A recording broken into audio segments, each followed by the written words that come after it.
નહીં આવે તો દુઃખી. પછી ઓલી દીકરીને કીધું બેટા સુખી છો ને? તો કે બાપુ જો આવશે ને તો દુઃખી, નહીં આવે તો સુખી. ઓલી કે આવશે સુખી થાવું, આ કે આવશે તો દુઃખી થાવું. એટલે ખબર પડી કાંઈ? તો ઊંચો હાથ કરજો. બરાબર.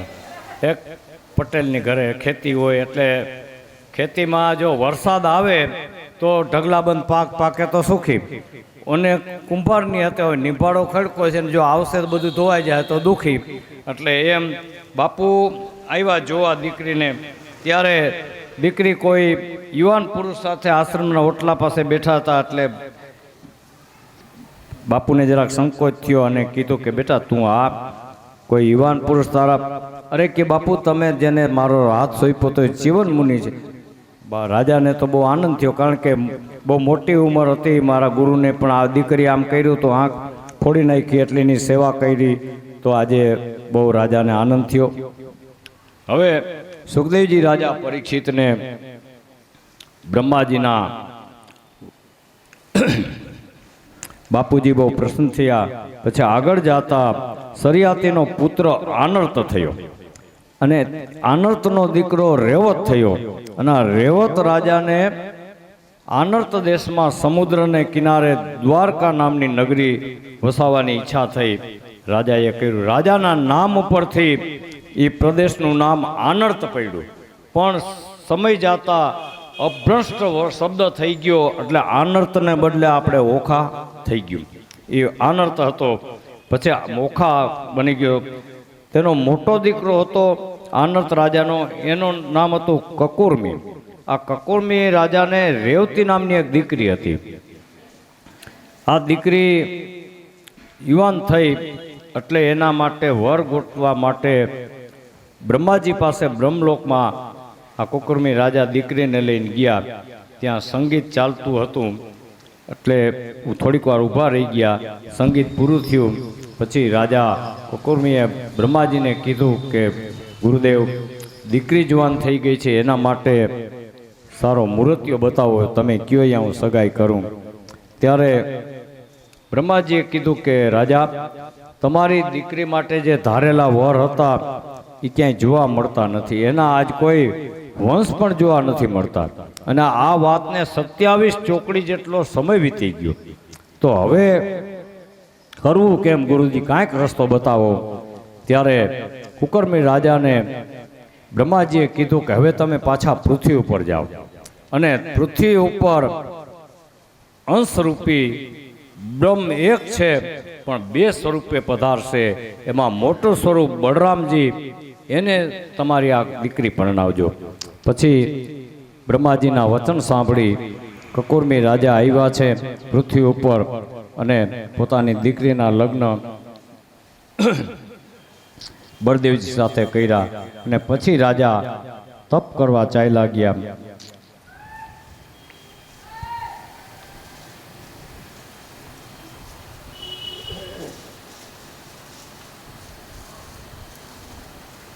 ત્યારે સુખદેવજી આટલી કથા સંભળાવી રાજા ધન્ય બની ગયા, અને આગળ કથા સંભળાવવા માટે ઈચ્છા કરી કે ભગવાનના આવા મહાન ચરિત્ર સાંભળવાની બહુ ઈચ્છા છે, તો ગુરુદેવ હજી કાંઈ એવા ચરિત્ર અમને સંભળાવો.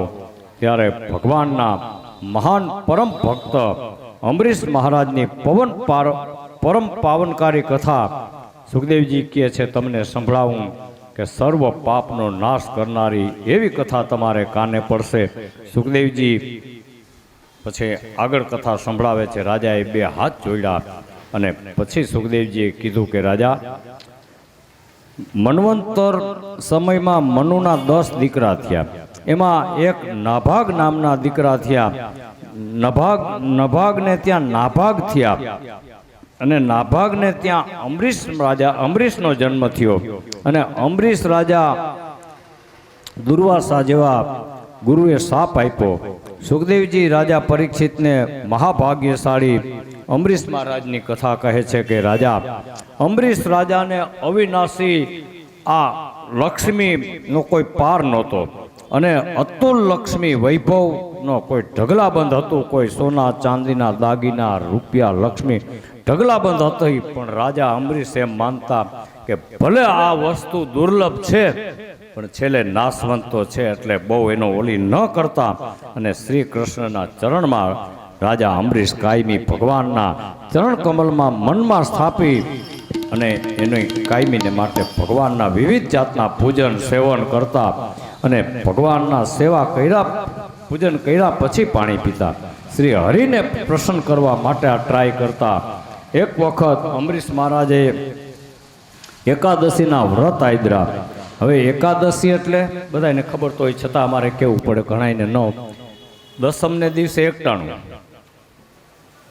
11નો ઉપવાસ, એટલે થોડું ઘણું ફરાળ. આમાં શબ્દો આખો બદલી ગયો છે.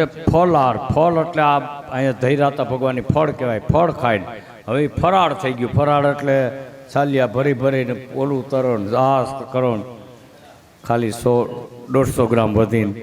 પછી રાજાએ આવા એકાદશીના વ્રત કર્યા. 12ને દિવસે એકટાણું કરવાનું, રાતના 12 સુધી ભગવાનના ભજન કરવાના. 12 વાગ્યા પછી તિથિ બદલી જાય. હવે આમાં એવું બન્યું, રાજાની એકાદશીનો જે સંકલ્પ હતો એ પૂરો થયો. આ છેલ્લી એકાદશી હતી એટલે રાજાએ બધા બ્રાહ્મણોને બોલાવ્યા હતા કે મારી ઘરે આજ છેલ્લી એકાદશી છે, પૂજન કરાવો અને તમે બધા બ્રહ્મભોજન કરો. ત્યારે બધા બ્રાહ્મણો આવ્યા, બધાને આદર સત્કાર કર્યો. પછી રાજા એકાદશીનું હજી પાણીનું કાંઈ થયું નહોતું, ત્યાં દુર્વાસા ઋષિ આવ્યા અચાનક. એટલે તો એ અતિથિ દેવો ભવ, એટલે રાજા અંબરીશે કીધું કે ગુરુદેવ આપ પણ અમારી સાથે બ્રહ્મભોજન કરવા બેસો. ત્યારે દુર્વાસા ઋષિએ કીધું કે હું સ્નાન કરી આવું. સ્નાન કરવા ગયા તો ડૂબકી મારી બ્રહ્મચિંતમાં લીન થઈ ગયા. સમયનું ભાન ન રહ્યું. દિવસ પૂરો થયો.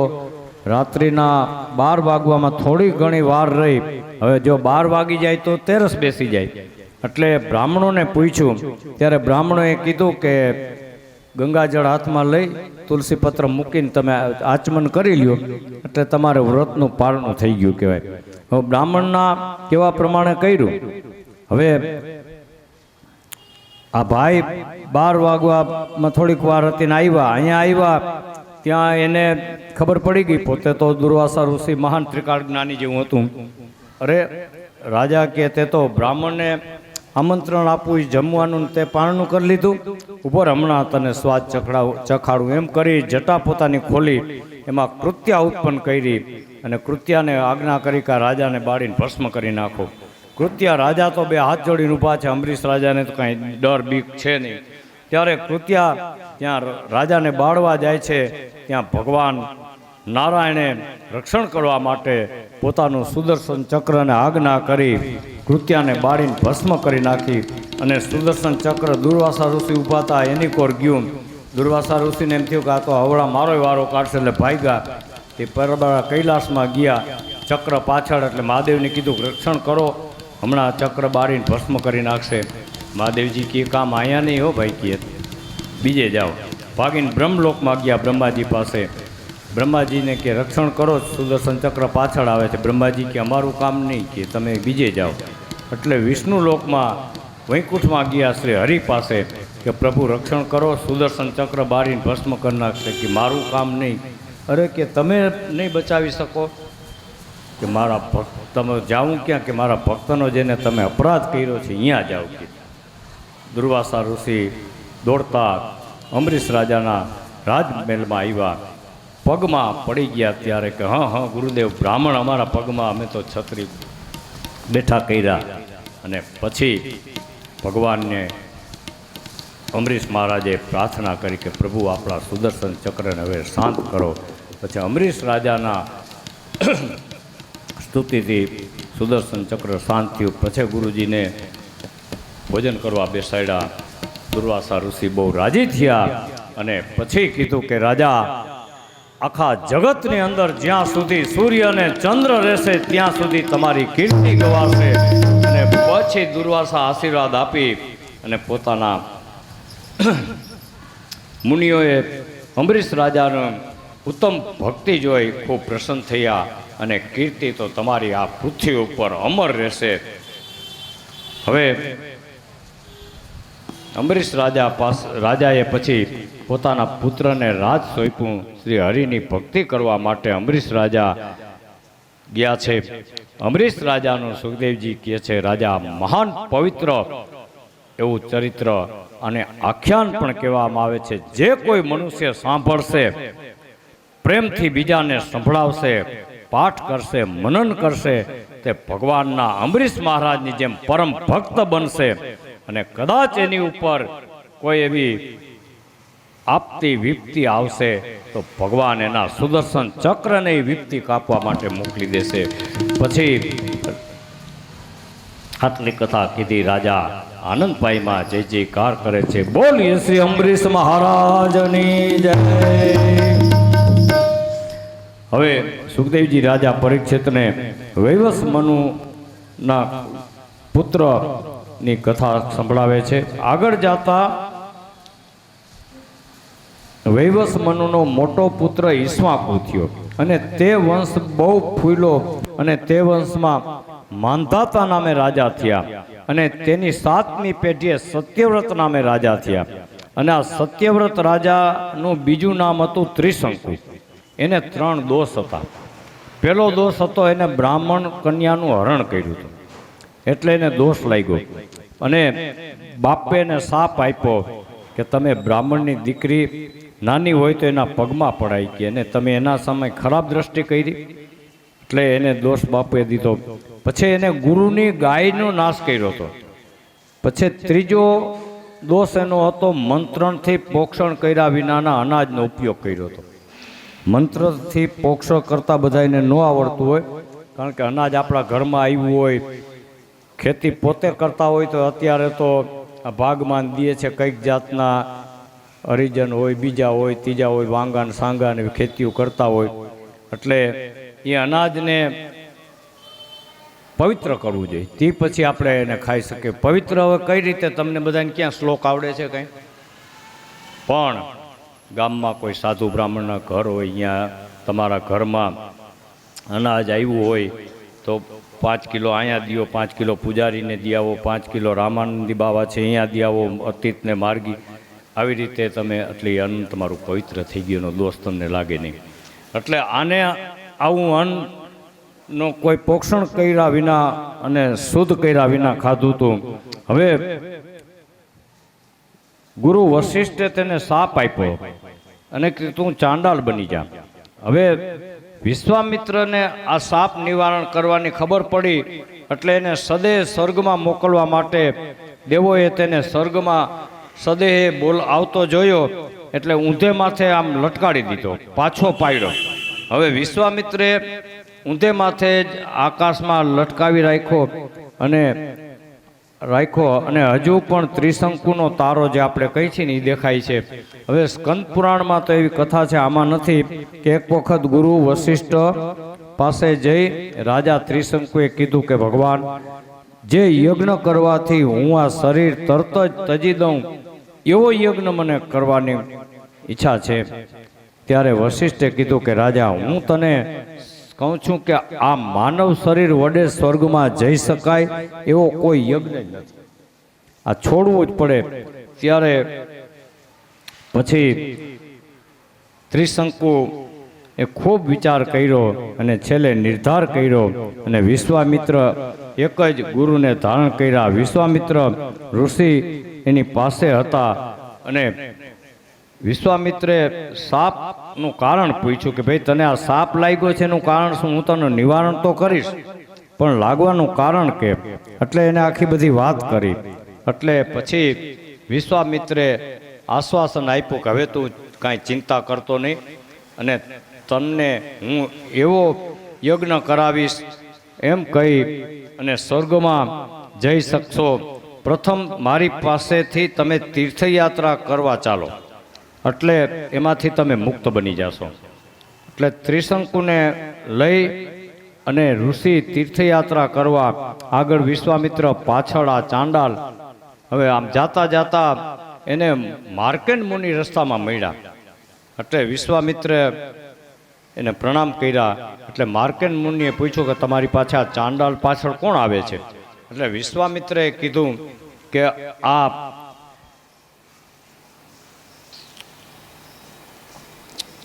વિશ્વામિત્રે એને કીધું કે આને ત્રિશંકુને સાપ લાગ્યો છે અને ઘણા તીર્થમાં ફર્યા પણ હજી રાજા સાપથી મુક્ત થતા નથી. માર્કંડ મુનિને કે તમે કાંઈ જાણતા હો તો કહો. ત્યારે માર્કંડ મુનિએ કીધું કે રાજાને તમે લઈ અને હાટકેશ ક્ષેત્રમાં જાઓ. હાટકેશ ક્ષેત્રમાં ગંગાજી ભરપૂર વહે છે. ત્યાં રાજાને 108 ઘડાનું સ્નાન કરાવો, પછી ગંગાજીમાં ડૂબકી મરાવો. બાજુમાં હાટકેશ્વર મહાદેવનું મંદિર છે, એમાં પૂજન કરાવો. લિંગના દર્શન થતા રાજા સાપ મુક્ત થઈ જશે. પછી આ પ્રમાણે કર્યું. ત્રિશંકુને લઈને હાટકેશ ક્ષેત્રમાં સ્નાન કર્યા અને જ્યાં લિંગના દર્શન કર્યા ત્યાં સાક્ષાત્કાર થયો અને જય જયકાર થાય છે. બોલીએ શ્રી હાટકેશ્વર મહાદેવ કી જય. પછી વિશ્વામિત્ર સાપ મુક્ત થયા. એટલે પછી વિશ્વામિત્રે જેને કીધું કે હવે નવી સૃષ્ટિનું સર્જન હું કહું એમ તમે કરો. એટલે વિશ્વામિત્રે નવી સૃષ્ટિનું સર્જન વ્યાપ વધારો, પણ એને અટકાવવા સૃષ્ટિ ચાલુ કરી. પછી બ્રહ્માજીએ ભગવાનને વિનંતી કરી કે હવે આને અટકાવો, આ મીંડો સૃષ્ટિ રચવા અને તમે અમને આજ્ઞા કરો છો. એટલે વિશ્વામિત્ર ઋષિ પાસે આવ્યા અને સૃષ્ટિ બ્રહ્માજીએ કીધું કે હવે અટકાવી દો. કે પણ કે આ એક ને આ બીજી સૃષ્ટિ થઈ. પછી સૃષ્ટિ તો અટકાવી બાપુ, પણ આ ઓલો બ આપણે નથી કહેતા, કૌશલ યાદ આવી જાય કે ચા બા પીધા, ચા પીવાનું હોય બા પીવાનું હોય, પાણી બાણી પીધું, પાણી પીવાનું બાણી પીવાનું ન હોય, રોટલા બોટલા ખાધા, રોટલા ખાવાના હોય પણ આ બ નામની સૃષ્ટિ વિશ્વામિત્રે રચી હતી તે દીનું એમનું થઈ ગયું. ત્યાંથી પછી અટકી ગઈ. પછી આગળની સૃષ્ટિ ભગવાને રચના કરી.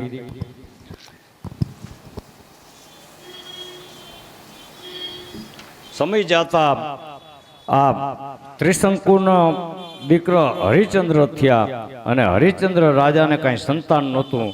પછી એને યજ્ઞ કર્યો અને ત્યાં દીકરાનો જન્મ થયો અને દીકરાનું નામ રોહિત પાડવામાં આવે છે. હરિચંદ્રના વંશમાં રોહિત થયા અને એના વંશમાં આગળ જતા સગર રાજા થયા. આ સગર રાજા ચક્રવર્તી રાજા થયા. આ સગર રાજાએ ઘણા અશ્વમેઘ યજ્ઞ કર્યા, શ્રી હરિના પૂજન કર્યા. યજ્ઞના ઘોડાને ઇન્દ્ર હરી ગયો અને એને 60,000 પુત્રો થયા હતા. પછી ઘોડો ઇન્દ્ર હરી ગયો એટલે 60,000 પુત્રને કીધું કે જાઓ તમે ઘોડો લઈ આવો. એટલે એ ઘોડો લેવા આવ્યા. ઇન્દ્રએ ઘોડો કપિલ ઋષિનો આશ્રમ હતો જંગલમાં, અહીંયા બાંધી દીધો ને ઇન્દ્ર છુપાઈ ગયો હતો. 60,000 ઋષિ બધા દીકરા આવ્યા ઋષિના આશ્રમ પાસે. ઘોડો દેખો અને ઋષિ તો સમાધિમાં હતા કે હા આ ચોર માની અને બુમરાણ કર્યું. ઋષિની આંખ ખુલી ગઈ. ત્યાં એની દ્રષ્ટિ પડતા 60,000 ભસ્મ થઈ ગયા બળીને. પછી ઘોડો પાછો આવ્યો નહીં એટલે પાછું કે યજ્ઞનો ઘોડો તો આવ્યો નહીં, યજ્ઞ આ કાર્ય આગળ કેમ વધશે. એટલે ત્યાં સગર રાજાનો બીજો દીકરો હતો અંશુમાન, એનો દીકરો અશ્મંજય હતો, એને મોકલો. એટલે અશ્મંજય અંશુમાન આવ્યો અને અંશુમાન સગર રાજાને તેને ઘોડાની શોધમાં મોકલા. ફરતા ફરતા એ પણ આવી ગયા કપિલ ઋષિના આશ્રમે. જોયું તો ઘોડો બાંધ્યો છે. એટલે કપિલ ઋષિ ત્યાં બેઠા હતા અને પ્રણામ કર્યા અને ગુરુદેવ આ ઘોડો અમારા યજ્ઞ પશુ છે, અમે લેવા આવ્યા છીએ. ત્યારે કપિલ ઋષિએ કીધું કે આ ઘોડો તમે લઈ જાઓ, પણ આ તારા કાકા 60,000 બળીને ભસ્મ થઈ ગયા છે, એનો તારે ઉદ્ધાર કરવો તો એના માટે કે મારે શું કરવું. ત્યારે કપિલ ઋષિએ કીધું કે એના માટે તારે તારવા હોય, એની સદગતિ કરવી હોય તો ગંગા જળ સિવાય નહીં થાય કે. પણ ગુરુદેવ ગંગાજી તો અહીં છે નહીં, સ્વર્ગમાં, તો કે એના માટે તપ કરી અને ગંગાજીને અહીંયા ઉતારો અને પછી એની ઉત્તર ક્રિયા કરો તો એને ગતિ મળશે. કપિલ ઋષિની આજ્ઞા થઈ. અંશુમાન ઘોડો લઈ અને આવ્યો. યજ્ઞ કાર્ય પૂરું થયું. પછી સગર પછી અંશુમાન રાજા થયા. સગર રાજાએ આ દેહ છોડ્યો. અંશુમાનને રાજગાદી સંભાળી. પછી ગંગાજીને લાવવા માટે એને ખબર હતી કે મને કપિલ ઋષિએ કીધું છે કે મારા પિતૃનો ઉદ્ધાર કરવો છે. એટલે અંશુમાનનો દીકરો હતો દિલીપને રાજગાદી સોંપી અંશુમાન તપ કરવા ગયા. ગંગાજીને ઉતારવા બહુ તપ કર્યું પણ માતાજી પ્રસન્ન ન થયા. અંશુમાને પણ દેહનો ત્યાગ કર્યો. પછી દિલીપને ખબર હતી એટલે દિલીપનો પુત્ર ભગીરથ થયો. પછી દિલીપે ભગીરથ મહારાજને ગાદીએ બેસાડ્યા. પોતે પિતાનું કાર્ય કરવા માટે તપ આદર્યું પણ માતાજી એની ઉપર પ્રસન્ન ન થયા. પછી ભગીરથ રાજાને ખબર હતી કે મારા દાદા અંશુમાન માતાજીને લઈ આવવા અમારા પિતૃનો ઉદ્ધાર કરવા માટે તપ કર્યું પણ માતાજી ન પધાર્યા. મારા પિતાશ્રી દિલીપ મહારાજ દિલીપ ગયા પણ એને માથે હવે હું પોતે એટલે ભગીરથ મહારાજ દાદાનું અને પિતાનું કાર્ય પૂર્ણ કરવા માટે મા ભગવતી ગંગાજીના તપ આદર્યા અને છેવટે ભગીરથ ઉપર મા ગંગાજી પ્રસન્ન થયા અને પૃથ્વી ઉપર આવવા તૈયાર થયા. રાજાને કીધું કે રાજા, પૃથ્વી ઉપર તમારા પૂર્વજોનો ઉદ્ધાર કરવા વિનંતી કરી કે હું આવીશ જરૂર. માતાજીએ કીધું કે પૃથ્વી ઉપર આવવા ઉતરું ત્યારે મારો વેગ એટલો જોરદાર હશે કે મને જીલનાર કોઈ મહાપુરુષ નહીં હોય તો હું સાતને પાતાળ ભાગી જઈશ. ત્યારે ફોડી નાખીશ અને ત્યાં જઈને વસીશ. ઉપરાંત પૃથ્વી ઉપર હું આવું પછી લોકો પાપના મેલના ઢગલા જળમાં સ્નાન કરી અને વ્યા જાય તો એ પાપ મારે ક્યાં ધોવા? ત્યારે ભગીરથ મહારાજે કીધું કે માતાજી, કોઈ પણ સતીવ્રતા પતિવ્રતા બ્રાહ્મણ બાળક સ્ત્રી પુરુષ શાંત બ્રહ્મનિષ્ઠ પવિત્ર અને સત્પુરુષ તમારામાં સ્નાન કરશે અને તમે સર્વ સદાયને માટે તમે હંમેશાને માટે તમે પવિત્ર જ રહેશો. ત્યારે સત્સંગથી પાપ તમારા ધોવાઈ જશે. અહીંયા જઈને 5 નામ લ્યો ને માતાજીને કહી તમે પવિત્ર બની જાજો. માં આ પાપ ધોવાય છે તો એ તો પવિત્ર બની જાય પણ તમને પવિત્ર કરી નાખે. ત્યારે અને સત્પુરુષોમાં શ્રી હરિનો સમાવેશ થઈ જાય છે. શ્રી હરિ આમાં કાયમી ડૂબકે મારવા આવે છે અને હરિ અને મા ભગવતીનું એક સ્વરૂપ થાય છે. પછી ભગવાન શંકર જેવા સમાર્થ તમારો વેગ જીલશે અને ગંગાજી આવવા સમંત થયા.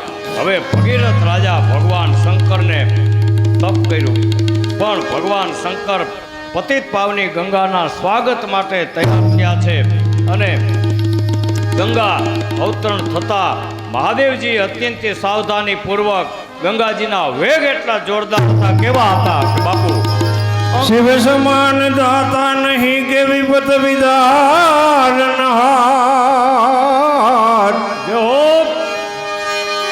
એ શિવ સમાન દાતા નહીં કે વિપત વિધારનહાર. જય હો અબ અબલજિયા મોરી રાખ્યો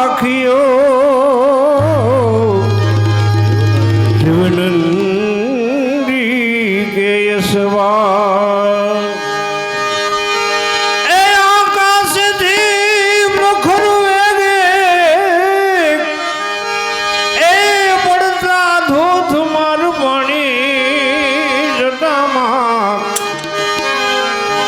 ભોળાની જટામાં માતા ગંગાજી હટવાણી.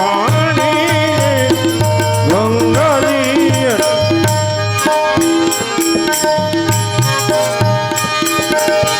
અમે વિમાનને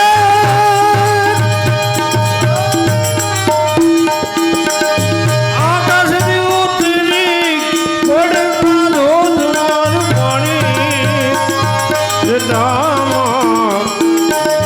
ગંગાજી હટવાણી.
ધરણી આવું મારા પાતળ જાશે ભણી એ મારા પાતળ જાશે ભણી એ જીતવા વાળો એ હજુ ન જન્મો જીતવા વાળો એ હજુ ન જન્મો બોલીએ કર વસવાણી જટામાં જો ઘોડાની જટામાં માતા એ ગંગાજી અજવાણી ભગીરથે ભોળાનાથ ને મનાવા એ ખર્ચના આખી જિંદગાની એને રે એ ખર્ચના આખી જિંદગાની એ ખર્ચ ગુનાર જોગી જાગો એ સંભળાવી એને કહાની જતામાં ભોળાની જટામાં માતા ગંગાજી અજવાણી કૈલાસ શિખરે એ જટા ફેલાવી ક્રોધે તપો તો ઘેરાણી એ તો ક્રોધે તપો ઘેરાણી એ થયો કડાકો બ્રહ્માંડ જોયું ને એ થયો કડાકો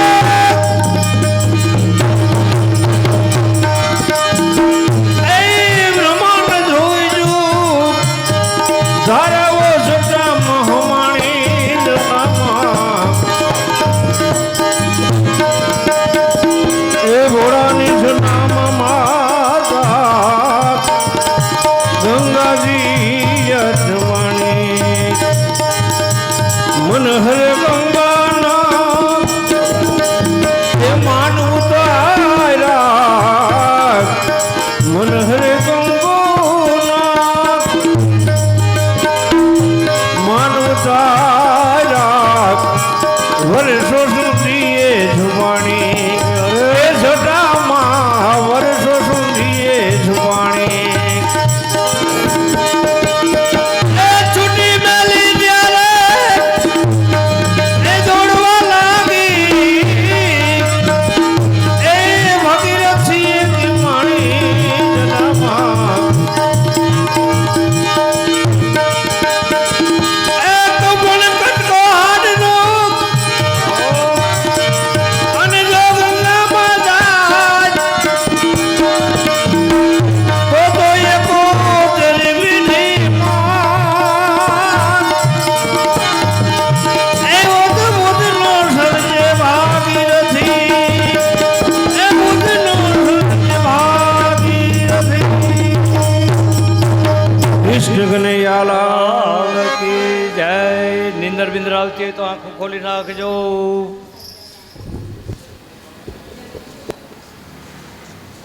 પછી માતાજી આવવા માટે સહમત થયા અને મહાદેવજીએ પોતાના જટામાં ઝીલી લીધા અને પછી બરાબર જેઠ સુદ એકમ એટલે ગંગા દશેરા અહીંયા 10 દિવસનો બહુ ઉત્સવ ઉજવે છે હરિદ્વારમાં. ગંગા દશેરા એ સ્નાનનો પણ મહિમા બહુ મોટો છે. ત્રિવેણી સંગમ જેને કહેવામાં આવે છે. નર્મદાના દર્શન કરવાથી તમને પુણ્ય મળે. એમાં આચમન ન કરો, સ્નાન ન કરો તો કાંઈ જરૂર નહીં. નર્મદાના દર્શન, યમુનાજીના પાન, એમાં ડૂબકી ન મારો તો કાંઈ નહીં. દર્શન ખાલી યમુના પાન જેને કહેવામાં આવે છે. અને ગંગાજીમાં ડૂબકી, કાંઠે છબછબિયા નહીં, ડૂબકી મારો તો જ પુણ્યની પ્રાપ્તિ થાય. પણ જેઠ સુદ એકમથી 10 દિવસ સુધી આ બધા માતાજીઓ અહીં બિરાજમાન થાય છે. બની શકે તો જેઠ સુદ એકમથી ગમે ત્યારે ગોઠવો, ખૂબ પુણ્યની પ્રાપ્તિ થાય. ક્યાં ગયા ગોવિંદભાઈ? નામ લખી લઉં ને આજ ફેરે જેઠ મહિનામાં પાછા. ત્યારે માતાજી જ્યેષ્ઠ સુદ એકમના પધાર્યા અને ભોળાનાથે મા ગંગાને મસ્તક ઉપર ધારણ કર્યા એટલે મહાદેવજીનું એક નામ પડ્યું, બોલીએ શ્રી ગંગેશ્વર મહાદેવ કી જય.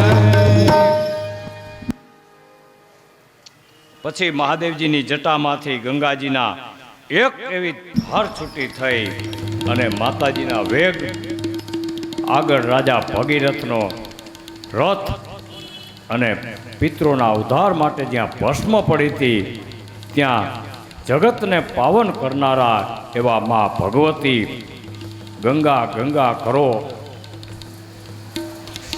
સૌભાગ્યની પ્રાપ્તિ થઈ જાય એ બેન દીકરીનો ચૂડલો કોઈ દિવસ ન નંદવાય એવા મા ભગવતીના પૂર વેગપૂર્વક પાછા આવતા હતા અને રાજા વાયુ સમાન રથમાં જાતા હતા. થોડે ગયા ત્યાં વેગ બંધ થઈ ગયો. રાજાએ પાછું વાળી જોયું ત્યાં ગંગાજી માતાજી દેખાણા નહીં.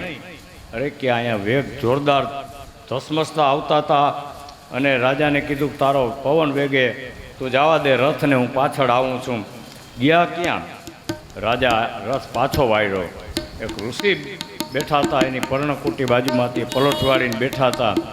એટલે રાજા રથમાંથી ઉતરીને આવ્યા અને કીધું, ગુરુદેવ, માં ગંગાને મેં પ્રસન્ન કર્યા, અમારી તન પેઢીનો આ તપસ્યા ફળીભૂત થઈ ગઈ. તો આ માતાજી ગયા ક્યાં? તો કે મારા પેટમાં. ઋષિ રાજા વિચાર કરવા, અરે કે બાપુ ગુરુદેવ, આટલું બધું અમારું ફળ બધું તપનું નકામું જશે કે આ માતાજી પ્રગટ થયા, હવે તમે એને પણ કે ગંગાજીને અભિમાન હતું, મારી પર્ણકુટી તોડીને વેદ ધસમસતા જતા હતા એટલે પી ગયા, હવે એને છૂટા કરો. ત્યારે પછી એ જાહ્નવી નામના ઋષિ હતા, પોતાની જમણી જાંઘ ચીરી અને માતાજીને છૂટા કર્યા. એટલે માતાજીનું એક નામ પડ્યું છે, બોલીએ શ્રી જાહ્નવી ગંગા મૈયા. પછી ગંગાજળનો પ્રભાવ તો જાણતા હોય જાણે, અને ઉત્તમ શરીરની પ્રાપ્તિ એવા મા ભગવતી ગંગાજળનો સ્પર્શ થતો ત્યાં તો જે એના 60,000 હતા એના પિતૃનો ઉદ્ધાર થઈ ગયો અને દેવ સ્વરૂપ પામી અને સરસ મજાના સામે ઉભા રહ્યા, બે હાથ જોડ્યા, ગંગાજીનો સ્પર્શ થતા મુક્ત બની ગયા અને માતાજીના હુકમથી સ્વર્ગમાં ગયા, ભગવાનના ધામમાં પહોંચી ગયા. આ ત્રણ પેઢીની તપસ્યા ફળીભૂત થઈ ગઈ અને રાજા ભગીરથ, આપણે એનું નામ કેમ ભૂલી જવાય, જેના તન પેઢીના તપમાં, એટલે એક નામ એનું, બોલીએ શ્રી ભગીરથ મહારાજની જય. ભગીરથી ગંગા કહેવાય છે.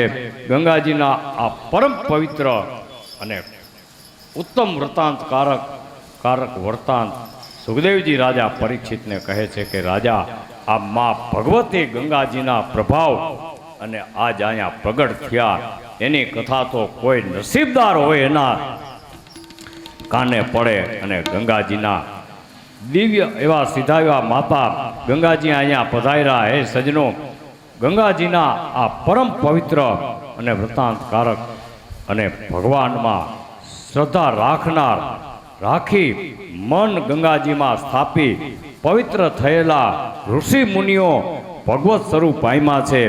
એ જ ભગવાનના ચરણમાંથી અને ઉપજેલું પવિત્ર ગંગા જળ આખા જગતને સેવન કરનાર, સર્વનો ઉદ્ધાર કરનાર, સર્વના પાપનો નાશ કરનાર, સર્વના પિતૃને ગતિ અપાવનાર, એમાં આશ્રય કોઈ હોય નહીં. આપણે તો ગંગાજીની પૃથ્વી ઉપર લાવનાર ભગીરથ રાજા, એટલે એના નામ અમરથી ભગીરથી ગંગા કહેવાય છે. અને જે ગંગાજીનો મૂળ પ્રવાહમાંથી એક જ અંશ પૃથ્વી ઉપર આવ્યો છે. અને એવી કથા છે કે ગંગાના પ્રબળ પ્રભાવથી અહીંયા જાહ્નવીની વેદિકા તૂટી ગઈ હતી. એટલે બીજું હમણાં નામ કીધું કે જાહ્નવી ગંગા પણ કહેવાના છે. અને જાહ્નવીની કન્યા થઈ પછી એ જાહ્નવી ઋષિએ કીધું કે આ તો મારી દીકરી છે. ત્યારે દીકરીના સ્વરૂપ ધારણ કરી જાહ્નવી ઋષિની સેવા કરી એ મા ભગવતી પાછા સરસ મજાના ગંગા જળ થઈને વહેવા લાગ્યા. અને સજનો વસ્તુઓ ગંગા જળથી અવતર્યા 8 વસુ જેમાં ભીષ્મ સહિત ગંગાના પુત્ર થયા અને ત્રણને લોકમાં વેતી એટલે એનું ત્રિપથગામિની નામ પડ્યું. પછી હિમાલયના કેળેથી માર્ગથી પૃથ્વી ઉપર એમાં અલકનંદા નામ પડ્યું. ગંગાજીની જે ધારા પૃથ્વી ઉપર આવી એ અતલ નામના પાતાલમાં વહે છે, ત્યાં એને ભોગવતી કહેવામાં આવે છે. અને બ્રહ્મવર પુરાણમાં શ્રી કૃષ્ણ જન્મખંડ અધ્યાય 35માં એવો ઉલ્લેખ કર્યો વ્યાસજી મહારાજે કે ગંગાજીનું આ પૃથ્વી ઉપર 5000 વર્ષનું નિર્માણ કરેલું છે. 5000 વર્ષ પૂરા થશે એટલે માતાજી પાછા એના સ્વર્ગલોકમાં વયા જશે. ત્યારે ત્યાં સુધી આ કલિયુગ ગમે તેવો હોય, એમાં ત્રાસવાદી હોય, માહોવાદી હોય, આતંકવાદી હોય, ઊંચાથી નીચા પછડાય, પણ કોઈનું કાંઈ કામ આવશે નહીં. જ્યાં સુધી મા ભગવતી ગંગાજી બિરાજમાન છે ત્યાં સુધી કોઈનું કાંઈ પણ કામ નહીં આવે. અને ગંગા સ્વર્ગમાંથી શિવના મસ્તક ઉપર અને ત્યાંથી હિમાલયના કેળે અને એનાથી પૃથ્વી ઉપર નીચે આ પ્રમાણે ગંગા મૈયા એક પછી એક એવા નીચા સ્થાનને પામ્યા. કારણ કે વિવેકથી જે ભ્રષ્ટ થયેલો મનુષ્ય હોય, કોઈ જાતના પાપ કરેલા હોય, અનેક જાતની અધોગતિ સેંકડો વર્ષો સુધી એના કોઈ છૂટવાનો આરો આવે નહીં, પણ અનંત કોટી પરિબ્રહ્મ પરમાત્માના ચરણમાંથી બ્રહ્મતત્વ જે ગંગા જળ બની અને નીકળ્યા. પુરાણમાં એવી કથા છે કે ભક્ત નારદજીનો ભાવ રાખવા ભગવાન વિષ્ણુ દેવની સભા ભરાણી અને એમાં મહાદેવજી સાક્ષાત નૃત્ય કરવા લાગ્યા અને સ્વયંભૂ સાથે તાલમય સંગીત ગાવા લાગ્યા. ગુરુ લઘુનો ભેદ બાપુ આપણે આજ આવી ગયો ભેદ થયા અને લાંબા મંદ ગંભીરથી મધુર એવા આલાપ થવા લાગ્યા. ત્યારે સંગીત ચાલુ થયું અને જ્યારે શંકરે ગાવા લાગ્યું, સભા આખી સદબદ થઈ ગઈ અને વિષ્ણુ ભગવાન તો પાણીનો રેલો જેમ બરફનો ગાંગડો ઓગળવા માંડે એમ ઓગળવા લાગ્યા. તેના આઠે અંગ ઓગળી રસના રેલા બનીને ચાલવા લાગ્યા અને રસા મૃત બની અને માનીને શિવજી એના મસ્તક ઉપર ધારણ કર્યા અને નામ પડ્યું ગંગા જળ અને બ્રહ્મદ્રોપણ કહેવાના છે. ત્યારે મહાદેવજીએ જય બોલાવી, બોલીએ શ્રી ગંગા મૈયા કી. હે સજનો, મૈરા પછી મનુષ્યના અસ્થિ કદાચ ગંગાજીમાં પધરાવવામાં આવે અને સતગતિ મળે. ત્યારે કીધું કે મૈરા પછી રાધે રાધે રાધે રાધે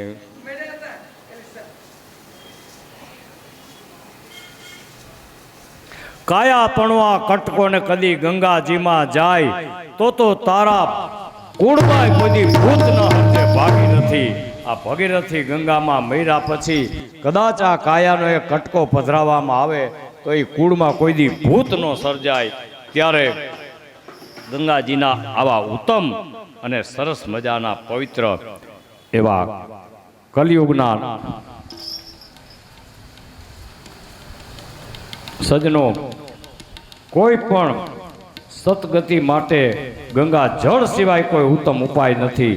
અને આપણે તો જીવતા આમાં ગંગા સ્નાન કરી, પાન કરી, ગંગોતક પાન કરી અને ઉત્તમ ગતિ થાય એમાં શંકાને કોઈ સ્થાન નથી. કારણ કે સાક્ષાત જે બિરાજમાન છે એમાં આપણે આજ ડૂબકી મારી છે, એમાં શંકાને સ્થાન નથી. ગંગા નામ એટલું પવિત્ર છે.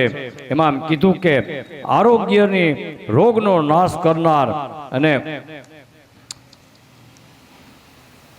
સૌભાગ્યની પ્રાપ્તિ કરનાર. ત્યારે વ્યાસજી મહારાજે એમ કીધું કે નમામિ ગંગે તવ પાદ પંકજમ સુરાસુરેશ્વરીમ દિવ્યમ રૂપમ મુક્તિ ચ ભોક્તિ ચ મુક્તિ દશામિ નિત્યમ ભાવાનુહરણેમ સદા નારાયણત્મમ. બોલીએ શ્રી ભગીરથી ગંગા મૈયા કી જય.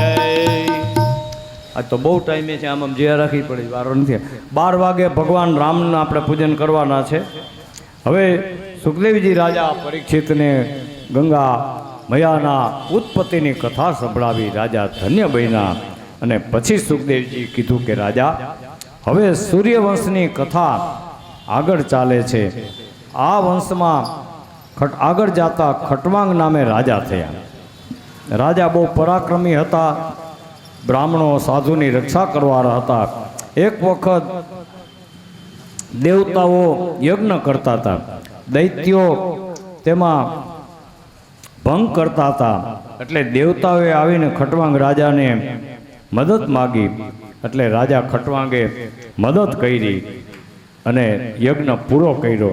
એટલે દેવતાઓ રાજી થયા અને કીધું કે રાજા તમે વરદાન માગો.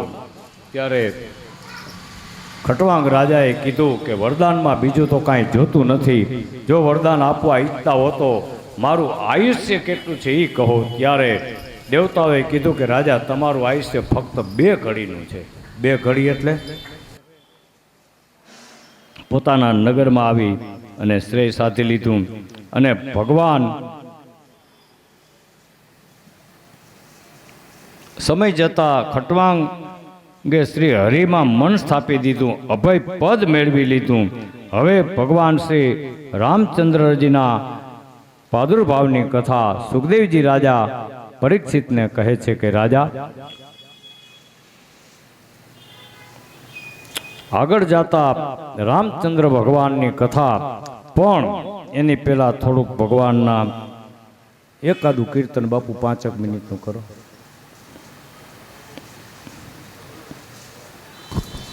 હાલ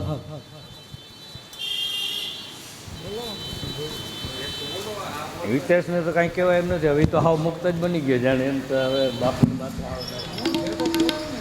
ભેગો નહીં. અને અમને કોઈ કાંઈ કહે જ નથી. તમને અનુકૂળ આવે. ઓ છૂટ.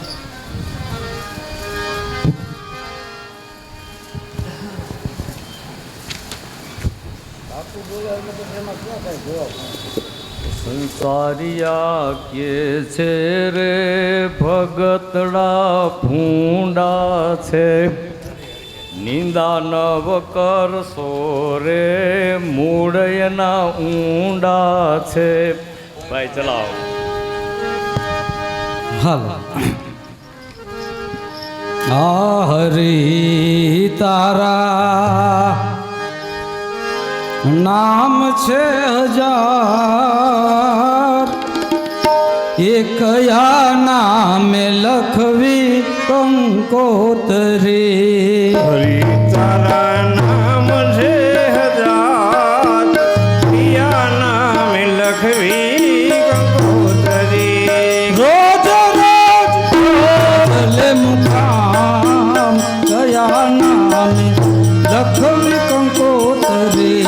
રોજ રોજ બદલે મુકામ, પિયા નામે લખવી કંકોતરી. રોજ રોજ બદલે મુકામ, કયા નામે લખવી કંકોતરી. રોજ બદલે મુકામ, પિયા નામે લખવી કંકોતરી.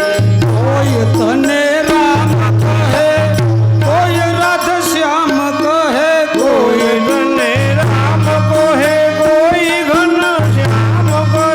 કોઈ કહે નંદનો કિશોર, એ કોઈ કહે નંદનો કિશોર. કયા નામે લખવી કંકોતરી.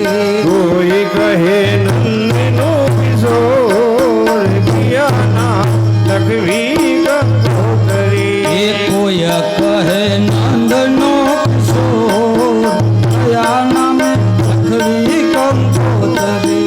કોઈ કહે નંદનો કિશોર, પિયા નામ લખવી કંકોતરી.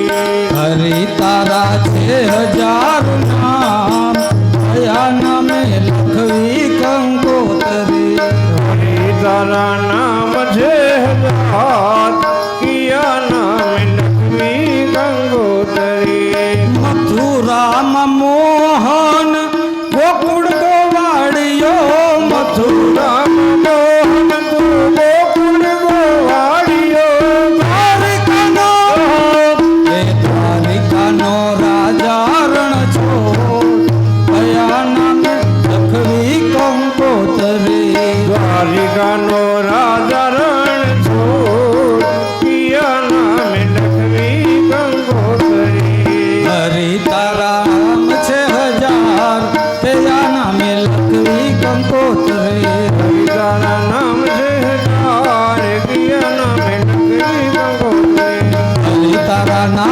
હજાર કયા નામે લખવી કંકોતરે તારા નામ છે હજાર કયા નામે લખવી કંકોતરે કૃષ્ણ કનૈયાલાલ કી જય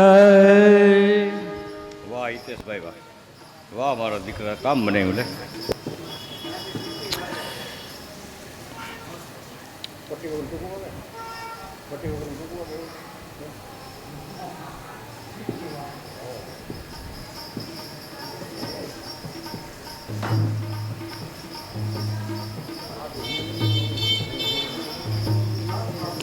શ્રી રામચંદ્ર ભગવાનની કથા સુખદેવજી રાજા પરીક્ષિતને સંભળાવે છે. કહે છે કે રાજા ખટવાંગના મોટા દીકરા દીર્ઘબાહુ થયા અને દીર્ઘબાહુને ત્યાં રઘુ થયા અને એના ઉપરથી આ વંશની રઘુવંશ કીર્તિ ફેલાણી છે.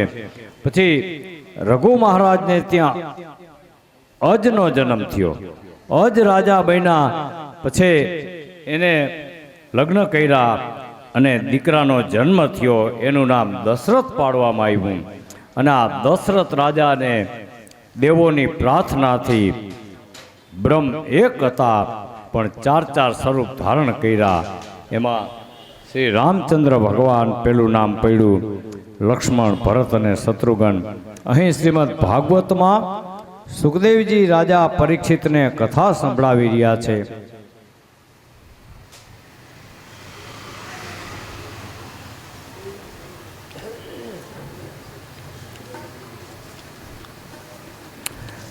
કથા સંભળાવી રહ્યા છે અને કહે છે કે પી જાવ ને ભાઈ હવે અહીંયા ક્યાં વાન ફેરવે. દશરથ રાજા પૂર્વ જન્મમાં એક બ્રાહ્મણ હતા. હવે એને એવો નિત્ય કર્મ હતો, નિત્ય ક્રમ એવો નિયમ હતો કે કાયમી ઠાકોરજીનું મંદિર ગામની બહાર હતું. ત્યાં 1000 તુલસી દળ અર્પણ કરી અને પછી પાણી પીતા. હવે પ્રાતકાળે સ્નાન કરી અને આ કાર્ય ઠાકોરજીનું કરી પછી પોતે પાણી પીતા. એક દિવસ એવું બન્યું, તુલસી દળ સાંજે જ આ બધું કરવું પડે ને, બીલીપત્ર ને એવું બધું આપણે તૈયાર, સવારમાં તો પહોંચાય નહીં. એટલે સાંજે બધાએ આ ભગવાનને ચડાવવાના તુલસી દળ બધાએ તૈયાર કરી રાખ્યા. રાત્રે જોરદાર તાવ આવ્યો, બ્રાહ્મણ બેઠા ન થઈ શક્યા. પછી તાવને વિનંતી કરી કે જો ભાઈ કે થોડીક વાર માટે ઉતરી જા તો મારા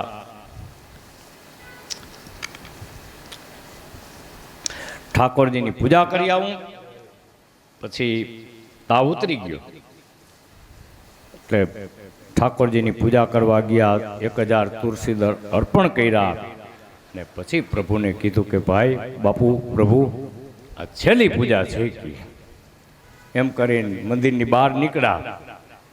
પછી ઘરે આવવા માટે આમ કેળે ચડ્યા. સવારે વહેલો 5, 5:30નો સમય, મોસૂજનું આપણે ગુજરાતીમાં કહીએ એવું. ત્યારે રસ્તામાં એક બાઈ રડતી હતી, પોકે પોકે. ના બ્રાહ્મણ નીકળ્યા એટલે 2 હાથ જોડીને કીધું કે મારો ઉદ્ધાર કરો. કે બેન તું કોણ છે? કે હું પિચાસીની છું, મને આ યોનિમાં બહુ દુઃખ થાય છે. તમે મેં જોયા બ્રાહ્મણ છો, આ ભગવાનની પૂજા કરીને નીકળો તો તમે મારો કાંઈક ઉદ્ધાર કરો.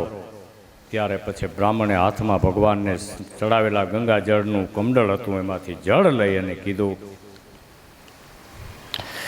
કે આજે 60 વર્ષની ઉંમરમાં જે કાંઈ પુણ્ય પ્રાપ્તિ થયું હોય આ એક જીવના ઉદ્ધાર માટે પ્રભુ હું અર્પણ કરું છું. એનો ઉદ્ધાર કરો. સ્નાર્પણ કર્યું. ત્યાં 85નીમાંથી સરસ મજાની અપસરા જેવી બની ગઈ. ત્યારે આકાશવાણી થઈ કે ભૂદેવ તમે એક જીવના ઉદ્ધાર કલ્યાણ માટે તમારું 60 વર્ષનું પુણ્ય અર્પણ કર્યું, પણ એ તમને અનેક ગણું થઈને પાછું મળશે. હવે આ દેહ તમે છોડશો ત્યારે પછી તમે સરયુ નદીને કિનારે અવધ નામની નગરી વસાવશો અને આ જેને તમે પુણ્ય અર્પણ કર્યું છે એ તમારા મહારાણી પટરાણી બની અને આવશે. કૌશલ્યા એનું નામ પડશે અને એને પેટે સાક્ષાત બ્રહ્મ તમારા દીકરા બનીને આવશે. કે બ્રાહ્મણ ઘરે આવ્યા, દેહ છોડી દીધો. અને પછી ભગવાને કીધું તે જ પ્રમાણે દશરથ રાજાના પૂર્વજન્મની કથા સુખદેવજીએ સંભળાવી, રાજાએ સાંભળી. પછી આવતા જન્મે અયોધ્યાના રાજા દશરથ અને કૌશલ્યા આ એક જીવના ઉદ્ધાર માટે આટલું પુણ્ય અર્પણ કર્યું. હવે દશરથ રાજા આ બધું કર્યું, લગ્ન થયા. પછી 3 રાણી કૌશલ્યા, સુમિત્રા ને કૈકેયી. હવે દશરથ રાજાને કાંઈ સંતાન નહોતું, એટલે ગુરુ હતા વશિષ્ઠ. વશિષ્ઠ મુનિને ઋષિને બોલાવ્યા કે ગુરુજી કાંઈક તમે રસ્તો બતાવો. ત્યારે વશિષ્ઠ ઋષિએ કીધું કે રાજા, પુત્ર કામેષ્ટિ નામનો યજ્ઞ છે, એ આપણે કરી એટલે ભગવાન કૃપા કરશે તમારી, તમારા જે કાંઈ નસીબ. પછી વશિષ્ઠ મુનિએ યજ્ઞ કરાવ્યો અને યજ્ઞદેવ પોતે સાક્ષાત ખીરના પાત્ર લઈને નીકળ્યા. જાય કાર થાય છે, બોલીએ શ્રી યજ્ઞ નારાયણ ભગવાન કી જય. પછી કભી રામ બન કે ઘન શ્યામ બન કે राम बन के घन श्याम बन के चले आना, प्रभु जी चले आना. कभी राम बन के घन श्याम बन के चले आना, प्रभु जी चले आना.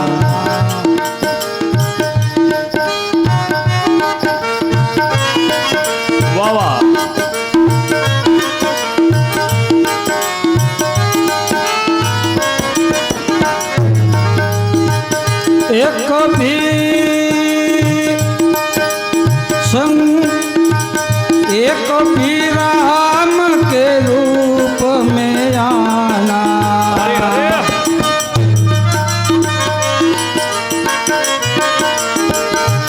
धनु साथ लेके सीता साथ लेके चले आना, प्रभु जी चले आना.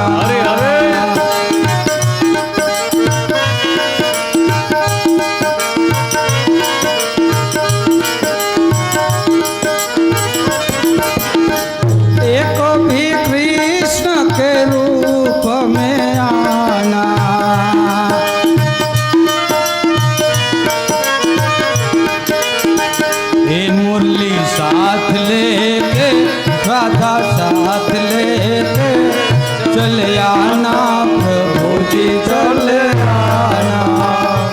चले आना, प्रभु जी चले आना.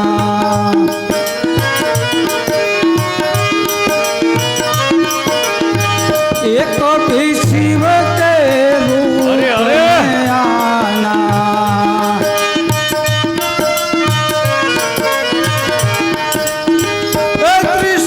हाथ लेके हे त्रिशूल हाथ लेके पार्वती साथ लेके चले आना, प्रभु जी चले आना. त्रिशूल हाथ लेके पार्वती साथ लेके चले आना, प्रभु जी चले आना. તો બોલાવતા જો ભાઈ, ભાગવત ભગવાન કી જય. ત્યારે રામા અવતારની સ્થાપના કરવા માટે સૂર્યવંશમાં આજ ભગવાન પ્રગટ થાય છે. અને સૂર્યવંશનો બહુ પ્રભાવ જબરો છે. અને રામ તો આપણે 2 જ અક્ષર, પણ આવા ભારતની ભૂમિ ઉપર તો ભારત બહુ મોટો જબરો દેશ, એમાં અનેક સંતો મંતો આત્મા મહાત્મા પરમાત્મા તીર્થ આવા સ્થાન ને મહાનદીઓ જેવી ગંગાજીથી એવા ઉત્તમ સરસ મજાના ચરિત્રો આપણા કાને પડે, સર્વ પાપનો નાશ થઈ જાય.